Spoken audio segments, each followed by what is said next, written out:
Good morning, everyone. Welcome to the joint TMC RMC meeting. I'd like to convene the meeting and welcome members to the February meeting. And Lisa, if you can take roll call. Thank you. City of Avondale, Here. City of Buckeye, Here. City of Chandler, Here. City of El Mirage. All right, City of Fountain Hills, Here. Town of Gilbert, Present. City of Glendale, Here. City of Goodyear, Here. Maricopa County, City of Mesa, Here. City of Peoria,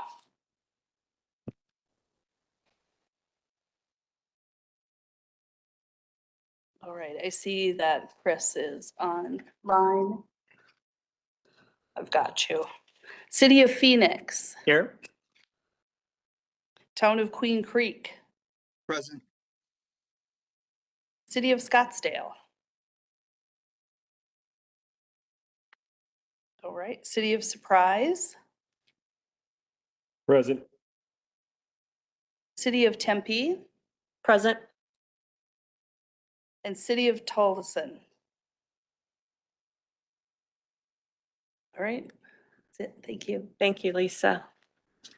So just as a reminder to those who have joined virtually, if a committee member would like to ask a question or make a comment during the meeting, please type your comment in the box and it will be read out loud and answered, and Lisa will assist with that.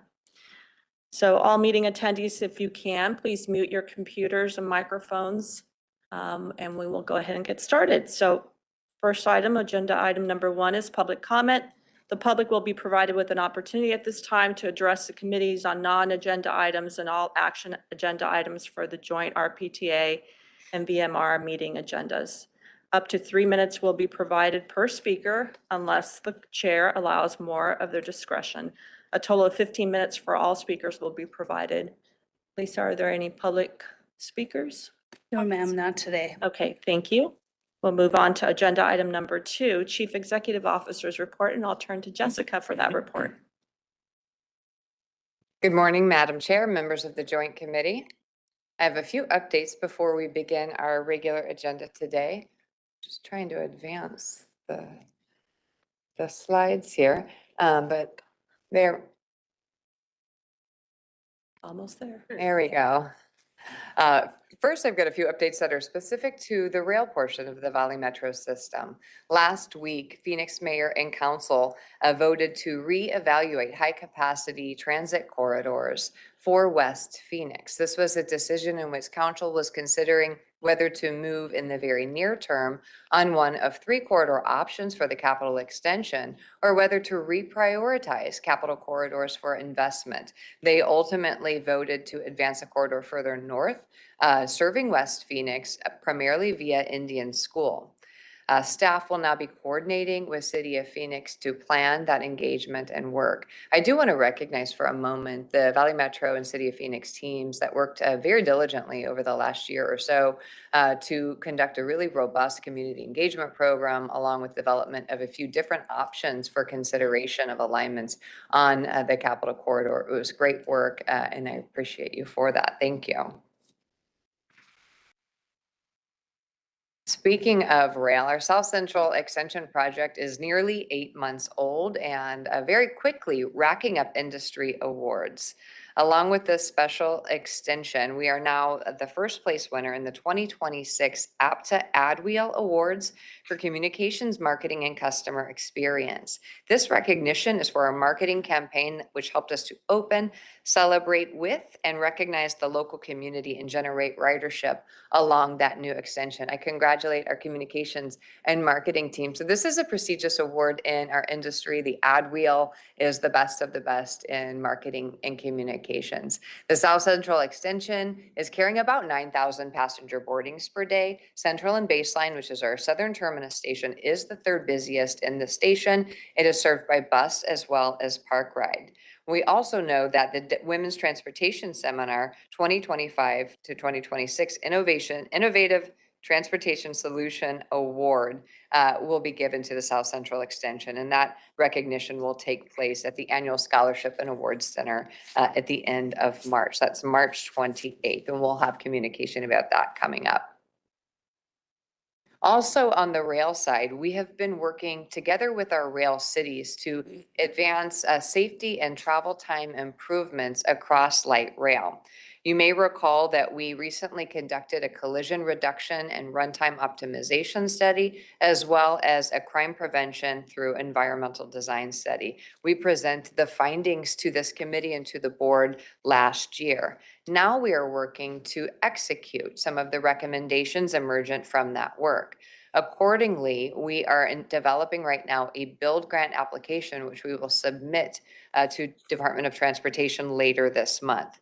This grant application seeks funding support to actually execute these initiatives. Valley Metro has a cross-disciplinary internal team that's leading this work, and we're also engaging with staff from Mesa, Tempe, and Phoenix. The overall purpose of each of these projects is to deliver a more efficient and safer rail system in the coming years, both in terms of personal security and perception of personal security and safer operations, namely rail collision reduction.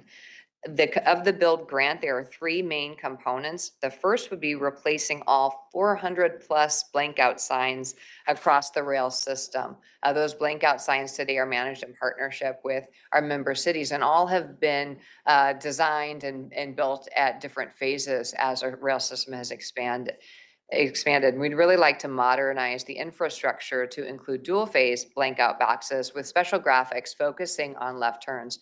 We know from the work we presented to you last year that the primary cause of vehicle rail collisions is illegal left turns by motorists, and creating more visible and consistent warning signs for our motorists is going to be really one key element of driving down that collision rate. On our platforms, we're also looking to add secondary entrances for up to 4 of our single load light rail stations to improve customer experience and also lessen the instance of jaywalking, where customers are traveling from the sidewalk to the platform. And then finally, the build application includes a pilot initiative of AI software that detects issues, which could be cars or pedestrians along the track to help operators anticipate what lies ahead for them. Few quick updates on ridership. Ridership continues to grow. We're seeing overall gains in the system. We carried 220,000 more boardings in December 2025 relative to 2024. Bus ridership accounted for about 15,000 of those ridership gains, mostly driven by increases along 5 major lines. The gains are uneven across the system though, and this really does indicate that we have some routes that just aren't meeting mobility needs across the region today, and the bus network redesign seeks to solve this. Streetcar ridership did decline 13,000 boardings in December, and that's due to the fare implementation that was implemented in August. We're working closely with Tempe and also our institutions and partners along the streetcar alignment to attract continued ridership growth. We've also been focusing on system reliability. And what this means is putting out schedules that operators can reliably operate, and so that customers can expect us to arrive when we say we're going to arrive. We like to say that the schedule is our compact with the customer of where we're going to show up and when. We're seeing pretty significant reliability growth year over year, and this is a result of systematically reviewing the schedules and also having collaborative work sessions with our bus operators to take their feedback on how running time is doing. We've been targeting our lower performing routes, and each service change, we are making adjustments to running time for 5 routes. We've already conducted this review for weekday routes, and now we're on the Saturday and Sunday schedule. So I'm grateful for the work of our transportation service planning team, working really jointly with labor to implement collaborative solutions. Looking ahead, I want to draw a couple of things to your attention on our calendar. On February 19th at our Board of Directors meetings, we will have a study session jointly conducted between Valley Metro and MAG focused on the Prop 479 Transit Life Cycle Program. I invite members of TMC, RMC to attend that meeting where we'll hold the study session. That's February 19th at 11:15 a.m. Looking ahead for our March board meeting, due to board member availability in conflict with a regularly scheduled date and a meeting of the National League of Cities and Towns, we have rescheduled our board meeting to March 26th, that's Thursday, and this has an 11:30 a.m. start, again, to support board member schedules. We will communicate that, but I want to make this committee aware. That concludes my update, Madam Chair. Are there any questions I may answer? Thank you, Jessica. Any questions for Jessica? I don't see anything online. Thank you, Jessica, and congratulations to you and your comms team for the Ad Wheel Award. It's great. Okay, moving on to agenda item number 3, consent agenda. And this is presented for action. So I'll ask my colleagues if there are any questions or there are items that need to be pulled for separate discussion or consideration.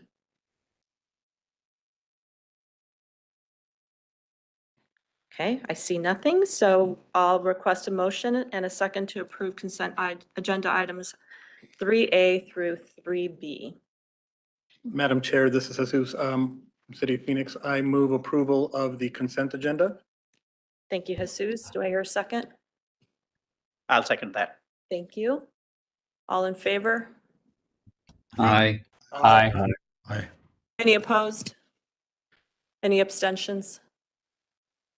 And that motion passes. Thank you. We'll move on to agenda item number 4, travel and expenditures. Are there any questions from the committee?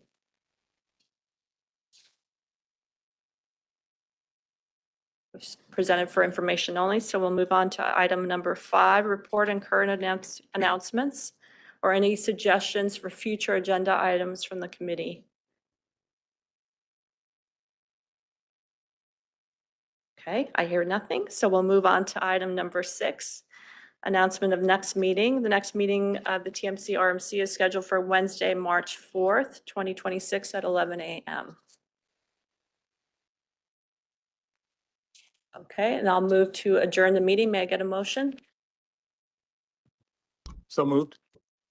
And here a second? Second it. Thanks. Thanks, Jody. All in favor? Aye. Any Aye. opposed? And that motion passes at 11:14. Meeting's adjourned. Thank you.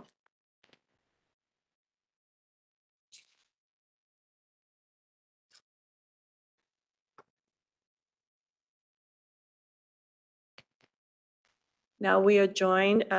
We'll convene the meeting and welcome members back to the Transit Management Committee meeting.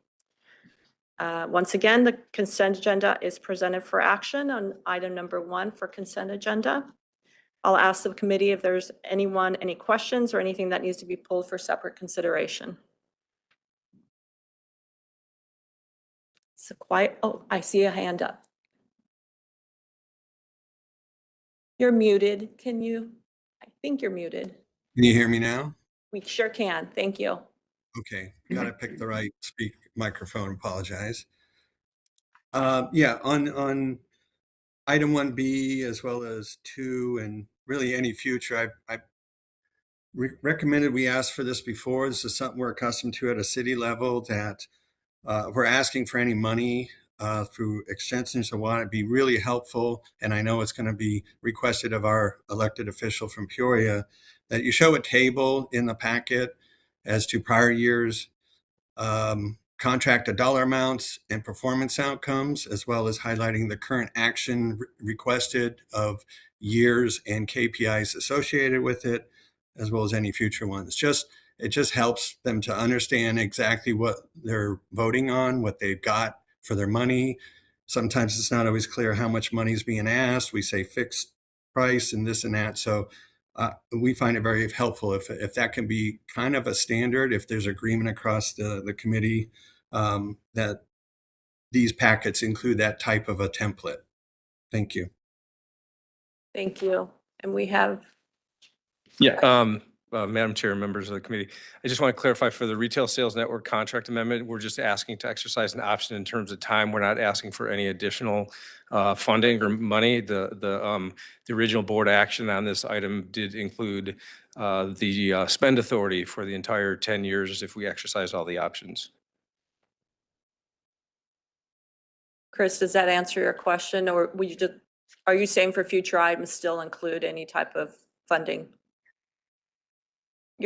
Chris, you're muted again. Yeah, I still think it would be helpful just as a standard template that, hey, if it was a 5-year and we're adding 3 years, because how are we paying for it? Is it paid over time? Is it a lump sum? You say there's no more cost. I mean, there's a difference between no more budget authority needed versus an actual cash cost. Yes, Madam Chair, members of the committee. No, we did not pay a lump sum. We pay, I believe it's a monthly invoice. There's the annual contract amounts for this specific contract spelled out in the contract. Yeah, I mean, in terms of the dollars that are in the amendment going forward, we can certainly include those types of things. Even though the board has approved that spend authority, we can certainly add that as information. But just wanted to try to avoid confusion in terms of whether or not there's, additional spend authority being requested. That's why we've typically not put dollars in these types of amendments while all we're asking for is a time extension or exercise an option that's time only and the money has already been approved. But yeah, certainly each year in the budget, we incorporate these types of costs and the cost for this specific type of item is included in that budget approval. Right, but the action being asked is to approve the extension, which is a furtherance of a contractual agreement to pay things. And so they can opt out to not do that and save that money if there's no associated value in that. So that's why I'm asking, show how much we paid to date, what the projected costs, authorization aside. I get that. Not everybody always does, but that could be averted. There's discussions at the TLCP level about cost savings going forward. We have members on an ad hoc contract committee for this very reason, because I don't believe, or we don't believe, that there's enough information being provided to committees and board members before they act on these things. So with due respect, there is a financial implication to the action that's being requested. And by not including that and or the associated value for that investment, I don't think they know what they're voting on. Okay, we'll certainly incorporate that moving forward. Thank you. Ken, this is Jesus. Maybe a small suggestion to Peoria's point. Maybe as this item goes to the board, you remind the board of, because in looking in the report and the PowerPoint, I can see where he's coming from. There's not a single dollar value in there. So maybe just a reminder to the board of not only when the contract was originally awarded, but for how much. And, that way they know what they're voting on. Certainly, yeah, good suggestion. Small insertion, I think. Thank you. Thank you. Thanks, Chris. Any other questions, suggestions? So then I'll look to the committee for a motion and a second to approve consent agenda items 1A through 1B, denoting the addition of having a synopsis of the funding source and information regarding more funding information on that item. So I'll look to the committee for a motion. Madam Chair, this is Phoenix. I move to approve the consent agenda. Do I hear a second? This is Glendale. I'll second that. Thank you. All in favor? Aye. Aye. Any opposed? Any abstentions? Okay, and that motion passes. Thank you. Move on to agenda item number 2, comprehensive operation analysis, the bus network redesign contract amendment. And I'll look to you, Jessica, to introduce staff. Thank you, Madam Chair. Michael Eshelman, our Deputy Chief of Service Planning, will provide a presentation of this item, which seeks to extend in schedule and budget the comprehensive operational analysis. The next phase of this work is going to be especially critical as we work to drive efficiencies and productivity in the fixed route bus network. We'll be discussing some of this when we have that Prop 479 Transit Lifecycle Program study session later this month. We also are discussing it in terms of ridership and system performance. So Mr. Eshelman, please. Thank you very much. Once again, I'm Michael Eshelman here to present this item. Thank you, Chair and members of the committee for the opportunity to do so. So the bus network redesign is a comprehensive operational analysis of our system, looking at how effectively and efficiently the system is performing. The consultants and project team have completed significant work to date, including an evaluation of the market for transit service and an evaluation of how the service is performing. The first phase of engagement was completed in the fall and yielded tangible and actionable insights about how customers perceive the system and how they'd like to see it change. Our project team is developing the public engagement plan for the next round of outreach, which will focus on giving the public an opportunity to review and comment on proposed changes to our routes. We'll then take that feedback and adjust proposals based on what we hear.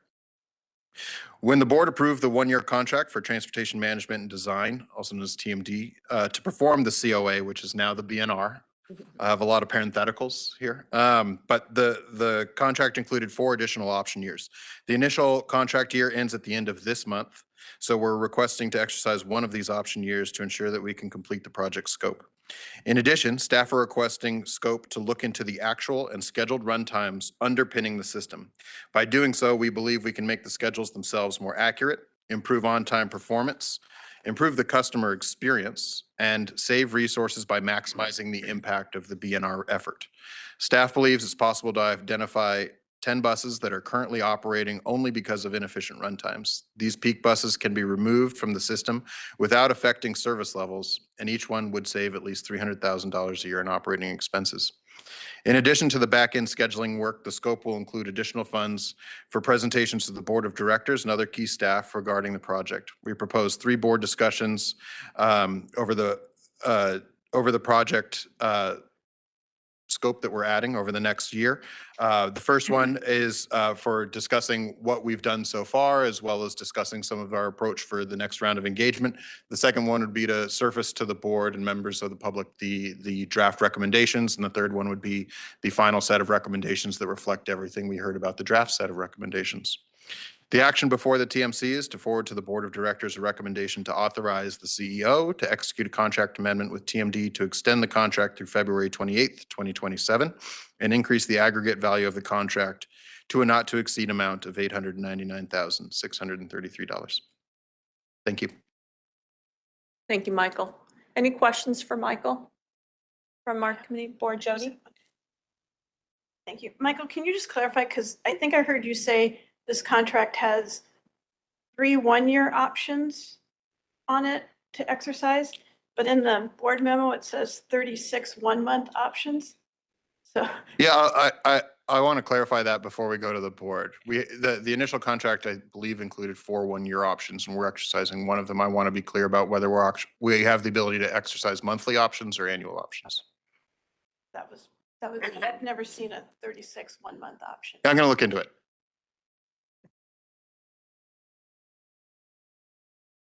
Thanks, Jody. Any other questions? Chris, I know you have your hand up. Okay. Thank you. Thank you. I had the same question because the contract type and term says it's a firm fixed price contract, yet we're adding money and time and then the 36 1 months option. So I guess what's going to prevent them from keep asking for more money and time? Is there any contracted terms of completion and expectation and or performance to date and expected performance with this amendment? The amount of money budgeted for the original and included within the scope for the original contract is enough to complete the work as needed by Valley Metro. So I don't anticipate going over at any point. We can do all the work necessary to complete the bus network redesign as originally scoped within the original scope amount. We're asking for the additional money to perform some additional scope elements that we believe can lead to an improved product and an overall reduced cost of operating the overall network. So again, I go back to the same request before that we put all this in the packet. It says how much we've paid to date, what outcomes we've got. Again, you're asking for more money for more scope. I'm not sure that's completely outlined what the additional scope is. And then again, what's the expectation? Was it originally to be completed by the end of 27 or 25? You know, what year was it expected to be? Because my expectation is more money, more time. The associated costs on a lot of these amendments is just giving people more time and more money, and we have no performance indicators of what they've done to date and or what we expect for our future investment. Again, budget aside, budget's one thing, but money's money and cash is cash. And if we're trying to save money, we need to be looking at the contracts this way. Absolutely. We can, I hear you loud and clear, and we can make adjustments to the staff report for the board. I do want to, just to answer your question about to be clear about what the scope elements are. So there's the contract amendment for 1 year. There's also additional project management costs associated with that are small, about $15,000. Then there's additional scope for engagement with cities, city staff, city electeds, the board. Then there's also the scheduling work, the blocking, run cutting, and runtime work that underpins the system.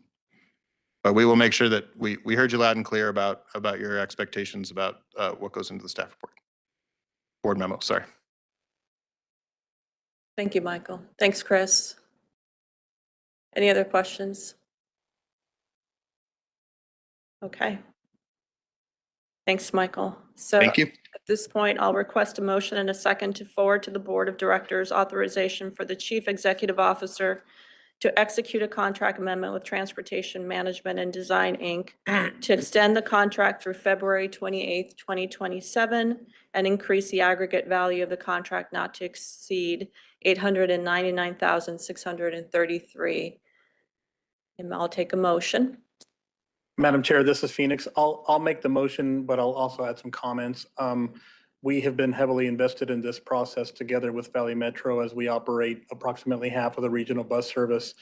And I would advocate for the more time, because one of the things that I've talked about directly with Michael is under T2050 on the Phoenix side, when we first went to expand the system, we did earlier service, later service, and we transitioned every route to a minimum of half-hour service. Some of it operates even more frequently than that. It took us about 18 months to roll that out. So I would advocate for us doing this right, not doing this fast in terms of the recommendations that the contractor comes out with. And it's also hard to find that industry knowledge relative to blocking and run cutting and use of HASTAs. So we've been right there together with Valley Metro. So I would move approval for this item. Thank you, Jesus. Do I hear a second? I'll second it. Thanks, Jody. All in favor? Aye. Aye. Any objections? Any abstentions? And that motion passes. Thank you. Then we'll move on to item number 3, the fiscal year 2025 RPTA Annual Comprehensive Financial Report and Single Audit Reporting Package. We all love a good audit. So I'll turn to you, Jessica, for that. Thank you, Madam Chair, members of the committee. I'm going to invite Ken Kessler, Chief Financial Officer, to the podium to provide a report on the ACFR. I think I finally adjusted from CAFR to ACFR. Yes, it was so difficult after decades of CAFR to adjust to ACFR. Yeah. Oh, okay, there's no slides. Yeah, so just real quickly, so this is obviously an annual thing we do. We prepare financial statements, we have an audit, and then we also have an audit of our federal programs. That's a single audit reporting package. And I do want to let folks know the audit was completed with no findings. We had a clean, unmodified opinion on both the ACFR and the single audit report. So happy to take any questions. Thanks, Ken. Any questions? Okay. Then I think we'll move to just understand that this was just for information only. Action will be taken at the Audit and Finance Subcommittee meeting on February 5th, 2026. So we'll move on. Agenda item number 4, report on current events and suggested future agenda items from the committee. Any suggestions or comments? Okay.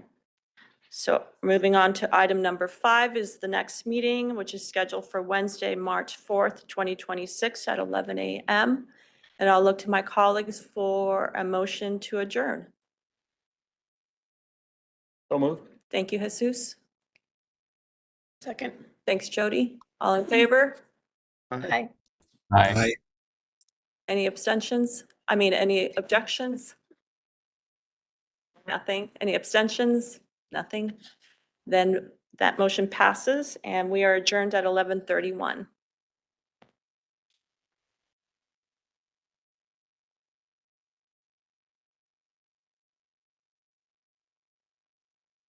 You tell me when to start. Never used one of these. Good morning, everyone. I will now convene the Rail Management Committee meeting. Welcome to all the members for the February meeting. Item number 1, consent agenda is presented for action. I will ask the committee if there are any questions or if there are any items that need to be pulled for separate discussion. Hearing none, I request a motion and a second to approve the consent agenda items 1A and 1B. I motion to approve. I Thank you. second. Thank you. There's a motion and a second. All those in favor say aye. Aye. Aye. Any opposed? Motion passes. Item number 2, Valley Metro Rail Fiscal Year 2026 Mid-Year Budget Adjustment. I will ask Jessica to introduce this item. Thank you, Mr. Chair, members of the committee, and I will invite again Ken Kessler, Chief Financial Officer, to the podium to provide an update on a mid-year budget adjustment request for FY26 for Valley Metro Rail. I do want to note that there is no mid-year budget adjustment request for Regional Public Transportation Authority, so just one on the Valley Metro Rail agenda. This budget adjustment request really centers around capital projects timing, costs associated with labor due to wage rates on the ACI rail operations contract, as well as some state of good repair elements, which Mr. Kessler will detail. All right, thank you, Jessica. In terms of the Valley Metro Rail operating activities, the changes to the budget include on the light rail and streetcar, both, as Jessica mentioned, the labor rate changes for operators for the ACI contract. They had a collective bargaining agreement that had expired on June 30th of last year, have been negotiating that came to conclusion in recent months. And the new CBA is retroactive to July 1. So a big part of this budget adjustment is to account for those retroactive wage increases for those operators going back to the beginning of the fiscal year. There's also some changes to the contract in terms of additional operators and staffing updates to allow for the ACI to meet our run times and have sufficient staffing to keep the schedule. Also in here is ticket vending machine spare parts that was budgeted in the prior fiscal year. But there were delays in getting those spare parts from the vendor, so that cost spilled over into the current fiscal year. So that was an expenditure that was planned for FY25 that spilled over into FY26. And then as far as the source of funds for the operating changes, you can see here, the change of $3.3 million, 1.4 in federal funds. That's primarily to fund the 80% share of the ticket vending machine spare parts, and then $1.9 million for member city contributions. That's to provide the local match for those spare parts, as well as to fund the ACI operator cost increase for the year. And then this is just a table summarizing by program that budget adjustment in the operating budget. So moving on to the capital activities, as Jessica mentioned here on the capital side, this is primarily, actually just about all timing for the project activities. So we have some decreases and increases. We have future project development going down by 8.8 million, South Central going up nearly 32 million. Again, this South Central budget is within the project budget. This is just a timing thing where some costs that we were expecting to happen in FY25 spilled over into FY26.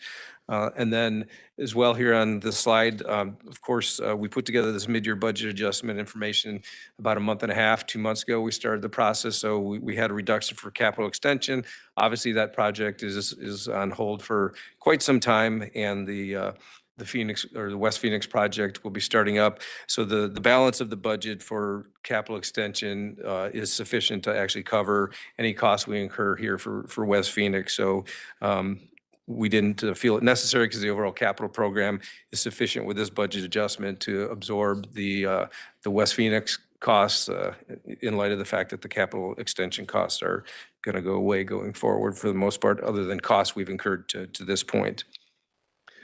Additionally, on the capital side, Northwest Extension Phase 2, again, some timing issues here in terms of the payments for the milestone payments for the vehicles. We purchased a couple extra vehicles on this, under this project, and so an additional $6.4 million needed in the current fiscal year to line up with the milestone payments on those particular vehicles. And then on state of good repair, reassessment of the work that we can accomplish this year. We forecasted that that'll be down about $6.7 million. And then on the sources for the capital program here, you can see the breakout between federal, member city, public transportation funds, and other funds that contribute to the capital program. Those are basically carry forwards and reserves. And then on the use side, again, this is just a table summarizing what I kind of laid out with the more narrative format in the previous slide. And here's the recommendation before you to approve the FY26 mid-year budget adjustment to increase the budget by $21.9 million in total between capital and operating. And with that, I'm happy to take any questions. Thank you, Ken. Are there any questions from the committee? All right, with that, I would request a motion and a second to forward to the Board of Directors approval of the mid-year budget adjustment as Ken outlined. I'll make a motion. Thank you. And second? I'll second. Thank you. We have a motion and a second. All those in favor, say aye. Aye. Motion passes. Thank you. Next, we have item number 3, fiscal year 25 VMR Annual Comprehensive Financial Report. Ken, staying up for this one? Yes, same story for the RPTA, ACFR, and single audit, clean unmodified opinion with no findings for VMR as well. Happy to take any questions. Any questions from the committee? No questions. No questions. This item is being presented for information, and action will be taken at the Audit and Finance Subcommittee meeting tomorrow, February 5th. We move on to item number 4, report on current events and suggested future agenda items. Do any members have any reports on current events or any agenda items they would like to see on future agendas? No. Hearing none. One thing that I guess I would mention on Phoenix's behalf, we've been not only having internal discussions, but of course, regional discussions. To Peoria's earlier point about watching our dollars. I know we're always diligent about that, but just wanted, and we've done this at the staff level, I think already, but as the Valley Metro budget moves through, I think we can expect a little more scrutiny than we've seen in previous years. One thing that we do, for example, on the City of Phoenix side is when we anticipate any type of not such a clear future, departments are asked for potential cost savings, budget reductions, cost containment strategies, things like that. And I expect my leadership to be bringing that to regional meetings. So as we move forward with the Valley Metro budget, I think we're going to be seeing cities ask for those type of practices. So that's all I have. Next meeting is Wednesday, March 4th at 11 a.m. Look for a motion to adjourn. Motion? Second. All those in favor, say aye. Aye. Meeting's adjourned at 11:41. Thank you. Thank you.